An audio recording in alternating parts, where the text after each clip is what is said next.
It's time once again for another episode of Planning Successfully, brought to you by the law firm of Davis, Matthews, and Quigley. Planning Successfully is for general information purposes only, and no information discussed during the show is to be considered either legal advice or legal opinion. Broadcasting live from the Pro Business Channel studios in Atlanta. And now here's your host for today's episode, Matthew Thierry.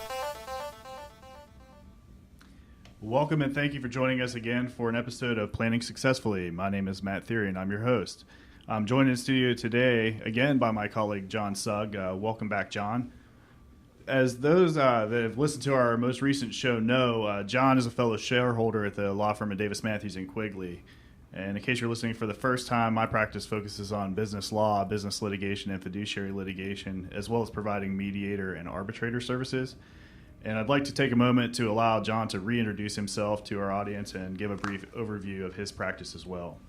Thanks, Matt. So as I mentioned last time, my practice primarily involves business litigation, so representing clients in their disputes and resolving those matters, and then also in just general business law, so helping clients avoid those disputes proactively in that respect. Thanks, John. You can learn more about me, about John, and about the other attorneys at Davis, Matthews, and Quigley by visiting our website, which is www.dmqlaw.com. Today's show is essentially a continuation of our previous show. Last time we spoke about contract disputes, and we had hoped to reach the subject of disputes between co-owners of companies as well. Before reaching that issue, we ran out of time, and as such, today we're going to try to pick up where we left off and discuss the common and very difficult disputes that sometimes business owners face, disputes between their co-owners. A lot of the material we're going to cover today relates to material that's been discussed in previous episodes. In fact, each of the previous episodes has some connection to today's discussion. We're going to talk about co-owners. What type of co-owners you are will be based in part on the type of entity your business is. We discussed a lot of the distinctions between the types of entities during our inaugural show. As you will hear, a lot of the issues we're going to discuss today can be proactively addressed in certain contracts like a shareholders agreement or an operating agreement. One of my other colleagues, Rhett Peden, and I did a previous show regarding business contracts, and a lot of the discussion in that show is relevant as well as to today's conversation. And divorce, death, and disability often create co-owner disputes and conflicts. These were addressed in a previous show where I was joined by two of my other shareholder colleagues, Elizabeth Lindsay and Lee Drake. And finally, of course, our most recent show, as I mentioned earlier, where John and I were on the air and we were discussing contract disputes, which is obviously in times related to co-owner disputes as well. So if you haven't already done so, I would encourage you to go back and listen to the previous episodes of the show on these topics to get some further information. You can listen to these previous episodes by visiting planningsuccessfully.com or by visiting dmqlaw.com. Today, as I mentioned, we're going to discuss disputes between co-owners, the rights and obligations that flow between co-owners are often set forth in the governing documents for that organization, whether it be a shareholders agreement or an operating agreement or a partnership agreement. Sometimes co-owners don't go as far as to create such agreements, and they're left with a lot of gaps and a lot of ambiguities, and then a lot of problems later on when the dispute would arise. Some of the duties are created by law. For example, there are statutes that can fill the gaps on these issues that aren't addressed in the governing documents. Setting forth the rights is important. It allows the owners to tailor their rights to their desires and their business, as opposed to being stuck with what would be defaults or ambiguity fights later on. When figuring out the rights and duties in these documents, it's important to clarify whom the lawyer is working for. I think this is kind of a basic point that needs to be addressed. The lawyer can be working for one of several different folks or entities. For example, one of the co-owners that's coming to form the business may hire the lawyer to represent his or her interest and in drafting that agreement or drafting documents or negotiating with the other co-owners on the formation issues. Typically, the lawyer drafting the documents is engaged to represent the company as opposed to one of the co-owners. So you wouldn't, as a lawyer, be representing the owners. You would be representing the entity they're forming. Therefore, owners will often want their own attorneys to review and comment on the drafts and make sure that the owner's interests are represented as opposed to just the interest of the entity. As the disputes may arise down the road, it's also important to note that company lawyer is typically not going to be able to represent one of the co-owners against the other co-owner. There also are fiduciary duties in certain circumstances, which we'll get into a little bit later on. But these cases are really not limited to one type of case. A few examples that we may get into. One owner may assert that the business has done something wrong to him or her. Another case could be that a business has been harmed by one of its co-owners. For example, if one of the co-owners has stolen a corporate opportunity and made it a personal opportunity. Another is where a business owner directly harms another business owner. And then I think one of the largest areas that these disputes come up with is the area of deadlock. What happens when more than one person has the authority to act and the people with authority can't agree to how to proceed on that situation? Right, Matt. And, as you were mentioning earlier, oftentimes these issues are going to be governed by the company's agreement and controlling documents, and they're going to dictate the results of a lot of these disputes. For instance, what happens in a deadlock? How do you settle how the decision is going to be made when 2 people or 4 people or 6 people? Oftentimes it's when in disputes involving an even amount of people. How do you resolve what's going to be done or what's not going to be done? Also, how are an ownership interests, how are those interests going to be purchased? At some point, an owner will likely want to leave that company. Obviously, we all die, so even if the owner doesn't, what happens when the owner passes away, and how is that interest? Is it going to be transferred back to the company? Is it going to be transferred to its heirs? All of these are important considerations that you want to consider when you're sitting down and forming a company or figuring out how to modify how the company will work whenever it's appropriate to do so. So let's talk about, for instance, and going back to what I was just talking about, when someone wants to leave, you're going to need to basically develop a purchase price for how that person's interests are going to be valued and all that kind of thing. And it's a lot easier at first sense than it actually becomes. When you start thinking these things out, it becomes more complex and more difficult. And these are all important discussions to have on the front end so that you're not dealing with them at the tail end when the situation actually arises. So, for instance, how are you going to value what this person's interest is? All privately held companies, you can't pick up the Wall Street Journal or go to a website and plug in the stock ticker and figure out what the value is on a given date. You have to figure that out on your own, or you have to hire someone to figure it out on your own. And that's just the first step. Then you have to figure out, well, what kind of value are you looking at? So a lot of times it's going to be fair market value. And the simple definition of fair market value is the purchase price that a willing buyer and a willing seller, under no compulsion and with reasonable knowledge of the relevant facts, would agree upon.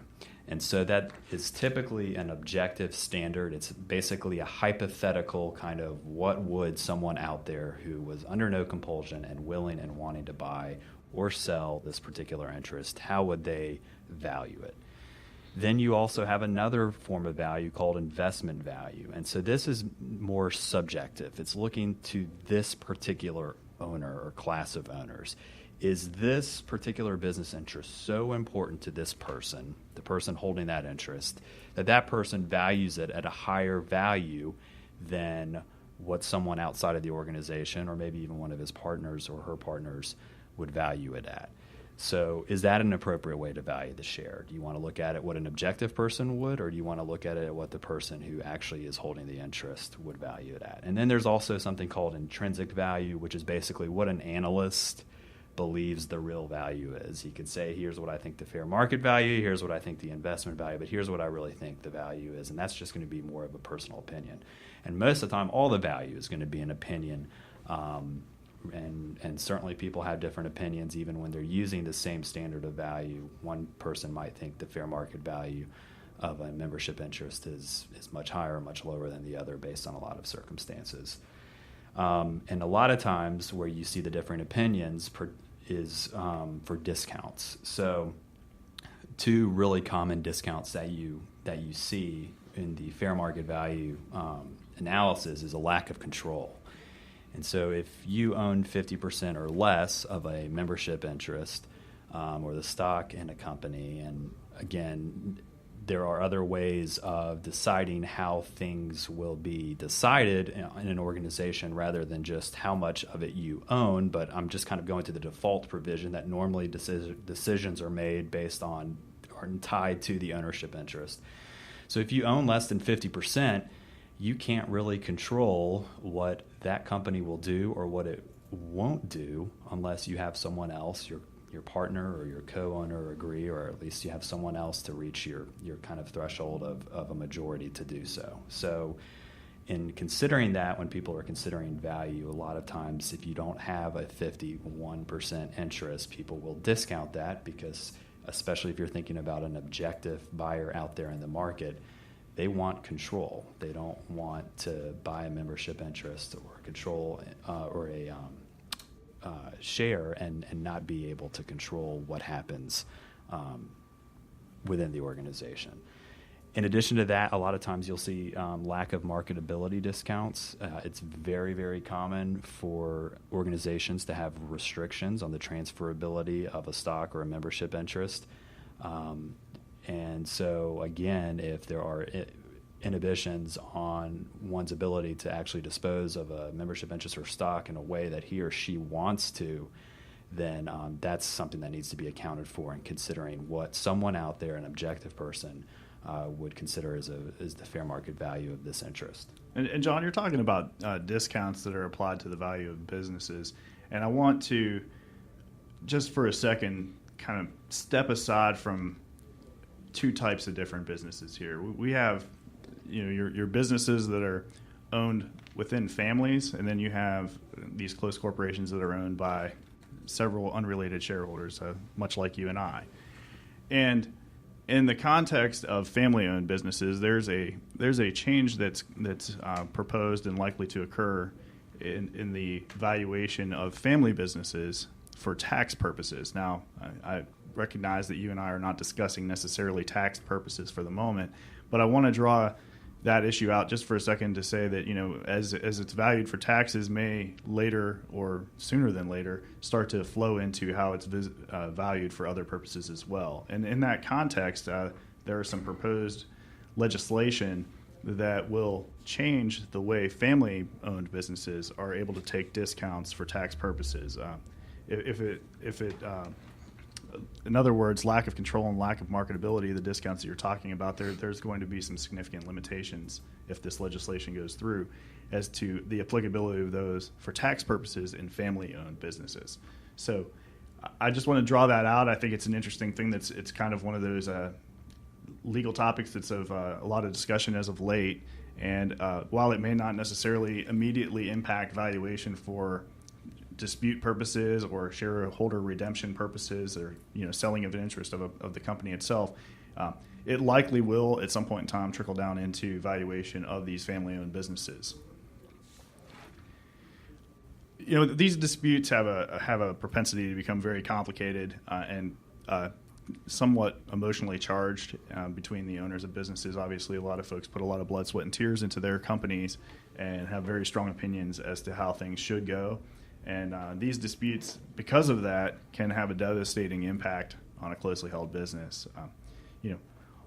All of a sudden, one of the co-owners, or maybe all of the co-owners, are focused on fighting with one another as opposed to making money, doing what they do best, operating their business. So that's one way that it has a devastating impact on it. Another way, as we'll discuss a little bit more later on, is under certain circumstances, a dispute could be catastrophic. It could force the dissolution of the company itself. These cases often have contractual disputes. We discussed those disputes earlier in the previous show, as I mentioned. However, these disputes often also include what's known as a business tort claim. A tort's essentially a wrongful act, or other than a simple breach of contract, which is going to cause harm to someone. These claims provide for damages beyond what you could ordinarily obtain in a contract damages case. And John, you went through a pretty detailed conversation in the previous show about what the contract damages and how they're typically set forth. In tort claims, you have some additional damage remedies that are typically available to you. Intentional tort claims, that's when a party intentionally did an act to harm someone that ends up harming someone. They provide the ability to make a claim for attorney's fees. There's a statute in Georgia that provides that if someone acts in bad faith, is stubbornly litigious, or causes unnecessary trouble and expense prior to the litigation, that they have an ability to make a claim for attorney's fees. And we've discussed attorney's fees previously also. They're not guaranteed, and it's not guaranteed that even if they're awarded that you'll get the amount that you ask for. But in an intentional tort situation, you're typically looking at a bad faith argument for attorney's fees, and you'd want to be able to present to the jury your attorney's fees claim to seek an award. So, I think maybe one thing, Matt, you were talking about was business tort claims. So maybe we should take a second just to kind of go over those and just briefly explain those. So, one that you often see is called the breach of fiduciary duty. And what a fiduciary duty is it's basically the utmost good faith that someone owes to an organization and or to its fellow members and other interested parties. So typically directors, officers, and partners have to have this fiduciary duty, which requires them to discharge their duties in good faith and in the best interest of the company and with the care that an ordinarily prudent person in a like position would exercise under similar circumstances. So that's what you're looking for with directors, officers, and partners. These duties can be modified, again, going back to our discussion regarding the governing documents that are either the corporation or whatever other entity it may have in place. These documents can be modified to a certain extent in those agreements. With limited liability companies, it depends on whether that LLC is managed by its members or if there is a manager or managers who can also be members who is charged with the responsibility of management of the limited liability company. And if it is member managed, then the members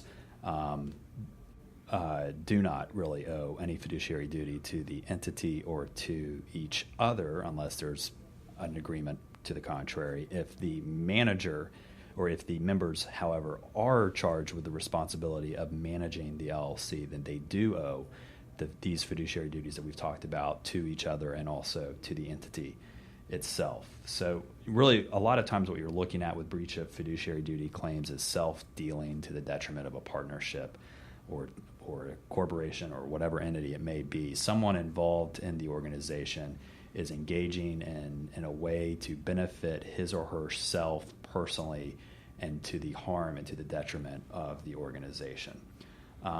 In addition to that direct act that we're talking about, if you aid and abet in someone breaching their fiduciary duty, then you can also be held liable for that person's conduct. There's also a variety of other claims, tortious interference with a contract or a business relationship. And that's the elements of that claim are when someone acted improperly and without privilege, and they purposefully and maliciously had the intent to injure, and they induced a third party not to enter or continue a business relationship with the plaintiff and cause some financial injury. So those are the elements of that. A lot of times with a tortious interference claim, when we're talking about acting improperly, you'll see claims of defamation and that kind of thing. And defamation is also its own tort. So sometimes the same conduct giving rise to defamation can also give rise to a tortious interference claim if all those other elements are met.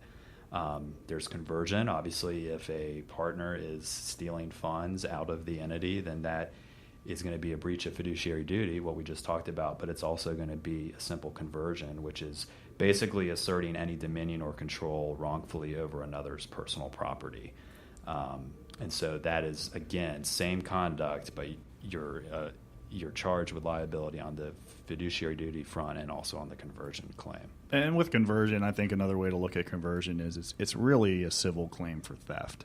Right. I mean, people hear conversion and what are you talking about? That's good legalese, but that doesn't apply to me. What it really means is, did you steal something? Did you take control of something that wasn't yours and say, I'm not giving it back? These cases generally arise because of duties owed to co-owners that extend beyond the terms of their contract. The law implies certain duties.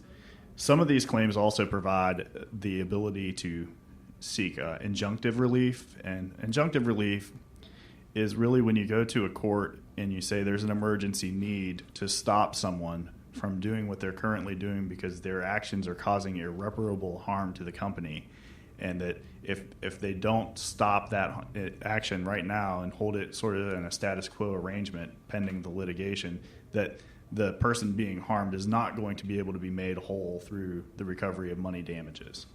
And where you see that a lot, you see that a lot in the context of restrictive covenants.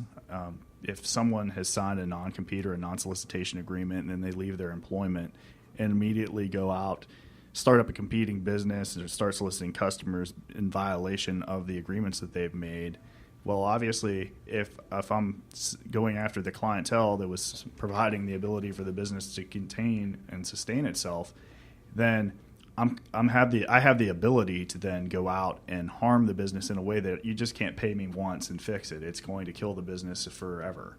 And so in those types of situations, you will frequently see someone seek injunctive relief, asking the court to intervene to stop the person violating those restrictive covenants, to force them to sit at a status quo arrangement until the court has an opportunity to better assess the situation as a whole, without having the opportunity for the irreparable harm to continue.